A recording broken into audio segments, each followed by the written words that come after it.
A few weeks ago, I finished playing Final Fantasy XIII-2, a game that was made as an apology for Final Fantasy XIII.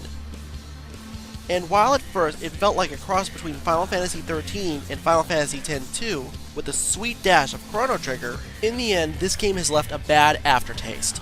I can forgive the game for using the change leader and that class team paradigm system, as opposed to issuing commands for a character and moving on to the next character, as done in most of the previous Final Fantasy games. I can forgive the shoehorned in cinematic action that is an irrelevant QuickTime event instead of being used in the middle of the battle to make the fight much more epic or being used to create a branching story. I can even forgive the live events that neither add nor change the plot or path of the story. No, the thing that I cannot forgive is the ending.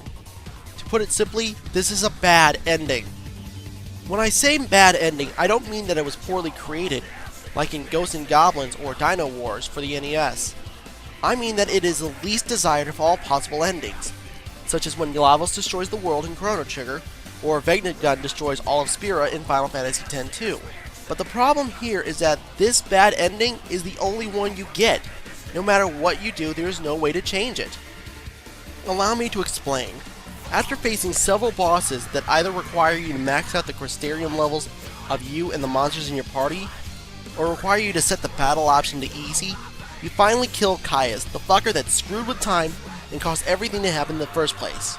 You return to Academia 500 AF, only to have Sarah, your main character for the entire game, die, find out that Lightning, the person you've been trying to find this entire game, is dead, and the world is turned to ruin, the thing that you've been trying to prevent this entire game. Caius, despite being killed, got his way of turning the world into a timeless era of the damned. And you cannot do a damn thing about it, until the sequel that is hinted towards with the words, "to be continued." Oh, and if you were able to collect all 160 time fragments, you are treated to an additional ending cutscene where Caius, the guy that you killed, is still alive. If this game was supposed to be an apology letter, then the letter goes like this. Dear loyal fans, we're sorry for our crappy game. We hope this makes it up to you. Sincerely yours, Square Enix. P.S. Fuck you.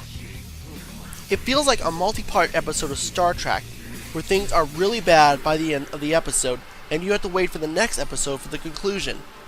But at least with Star Trek, even when the episode was originally aired, you had to wait at worst 6 months because Part 2 was Episode 1 of the next season.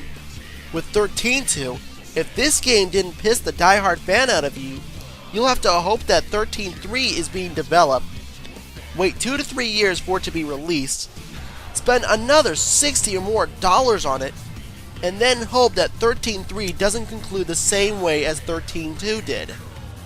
In conclusion, even if you ignore the other bad aspects of Final Fantasy XIII-2, having a bad ending as the only ending, and then making it worse for those who work for it, turns this apology into an insult. Shame on you, Square Enix. Shame on you.